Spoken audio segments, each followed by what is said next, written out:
हमारे एक नए वीडियो में इर्रेशनल नंबर को कब रेशनलाइज करना है और कब रेशनलाइज नहीं करना है और क्यों रेशनलाइज करना है और कैसे रेशनलाइज करना है, इन सारे डाउट्स का आंसर आज हम अपने इस वीडियो में देंगे।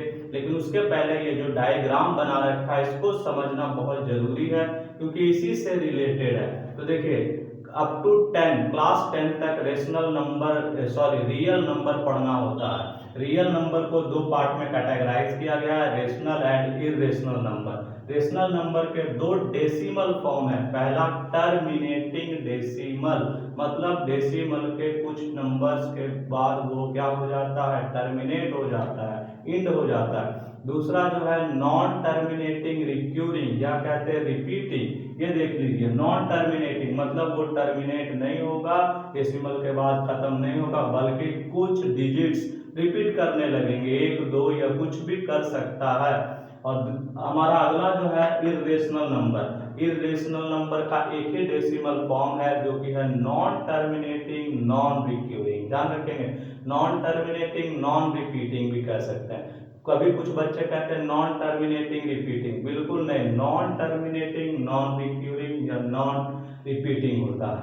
तो देखिए अब इसी से रिलेटेड है कि जब भी हमारा इरेशनल नंबर मतलब जो रूट का पार्ट है वो डिनोमिनेटर में हो तो इसे रेशनलाइज कर किया जाता है। रेशनलाइज क्यों किया जाता है डिनोमिनेटर में रहने पर? तो देखिए आप समझिए कि इसका जो डेसिमल फॉर्म आएगा वो आएगा 1.414 डॉट डॉट डॉट समथिंग, मतलब ये कभी भी लास्ट होगा नहीं, और ये लास्ट होगा नहीं तो इससे आगे का प्रोसेस आप कर नहीं सकते।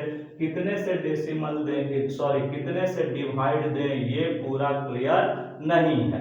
अगर आप इससे कर देते हैं क्या 1/√2 और √2/√2, तो अब देखिए ये आता है √2 और /2, ध्यान देंगे यहाँ ये आता है √2/2, तो √2 का जो फॉर्म होता है 1.414 डॉट डॉट और /2।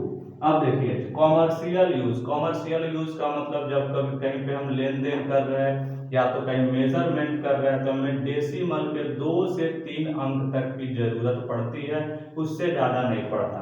तो यहाँ पे अगर हम डेसिमल ये पार्ट को डिवाइड करते हैं तो कितना आएगा 2 7 यानी 07 डॉट डॉट डॉट। देखिए मतलब अगर हम कहीं एरिया निकाल रहे हैं, कहीं कुछ भी निकाल रहे हैं, अगर ये नंबर आता है तो हम इसको मेजरमेंट कर सकते हैं क्योंकि डेसिमल के 2 अंक से 3 अंक तक ही लिया जाता है। इसीलिए हम क्या करते हैं कि इरेशनल पार्ट अगर डिनोमिनेटर में हो तो इसे रेशनलाइज कर देते हैं, लेकिन अगर √2/2 है तो हम कभी भी रेशनलाइज नहीं करते क्योंकि √2 न्यूमरेटर में है तो इसका कैलकुलेशन बहुत आराम से हो जाएगा। तो सिंपल फंडा एक क्लियर है कि यहाँ पे क्यों रेशनलाइज किया जाता है, ताकि हमें उसका वैल्यू आ सके। अगर डिनोमिनेटर में इरेशनल नंबर है तो आप उसको बिना रेशनलाइज किए आगे के प्रोसेस को आप नहीं बढ़ा सकते। अब रह गई बात कि क्या रेशनलाइज करने से वैल्यू बदल तो नहीं जाते, क्वेश्चन चेंज तो नहीं हो जाता? बिल्कुल नहीं। कुछ प्रोसेस है मैथ में जो आप लगा सकते हैं, जैसे 3 = 3 है तो इधर +2 तो -2 कर सकते हैं। अगर 3 = 3 है तो इसको आप 3/3 या फिर 4 है तो इसको आप 5/5 या फिर 2/2, मतलब आप उसी नंबर से मल्टीप्लाई या डिवाइड कर सकते हैं। इसके वैल्यू में कोई चेंजिंग कभी भी नहीं आएगा इस तरीके से करने से। तो सिंपल है कि ना तो उसके वैल्यू चेंज होंगे और ना ही क्वेश्चन में कोई चेंजिंग आएगा। तो क्लियर है कि रेशनलाइज क्यों किया जाता है। अब रह गई थोड़ी और क्वेश्चन कि रेशनलाइज जैसे 1/2√2 है तो किससे हम रेशनलाइज करें, 2√2 से या फिर √2 से? तो सिंपल, अगर यहाँ मल्टीप्लाई फैक्टर फॉर्म में है तो सिर्फ आप उसी इरेशनल नंबर को लें जो कि वहां पे मल्टीप्लाई के फॉर्म में, जैसे यहाँ √2 तो आप चाहें तो √2/√2 से भी कर सकते हैं, दोनों तरीका में आप बता दे रहे हैं। तो देखिए √2 और यहाँ 2 √2 इंटू √2, आपको 9 से ध्यान रखना चाहिए कि √2 इंटू √2 2 होगा और 2 को आप लिख सकते हैं √2 इंटू √2। तो देखिए ये आ गया क्या 2 इंटू 2 इस तरीके से। तो सिंपल है। और अब आप इसे बाद में काट ना दें, इस तरीके से नहीं कि कॉमन फैक्टर फिर काट दें। तो √2/4, तो ये हो गया रेशनलाइज। रेशनलाइज क्यों किया गया? क्योंकि जो इरेशनल पार्ट डिनोमिनेटर में है उसको न्यूमेरेटर में करने के लिए।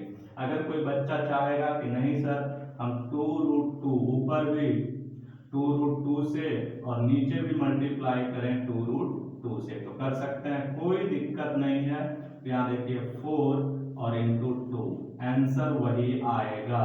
तो आप उसी को यहाँ पे एलिमिनेट करें, मतलब उसी को आप काटें जो डिनोमिनेटर में इरेशनल नंबर ना आए। अब यहाँ पे हमने दो क्वेश्चन लिया है। देखिए इसके पहले जो डिनोमिनेटर में एक ही टर्म, एक ही नंबर था जो कि क्या था, इरेशनल नंबर के फॉर्म में था। यहाँ दो टर्म है, दो नंबर्स हैं, तो हम करेंगे क्या, इसके लिए यूज करते हैं identity a² minus b², means a plus b और इंटू a माइनस बी। तो कुछ प्रोसेस है कि कैसे वो हटेगा डिनोमिनेटर पार्ट से, वो इरेशनल नंबर कैसे न्यूमरेटर में आ जाएगा, ताकि हम आगे के प्रोसेस को बढ़ा सकें।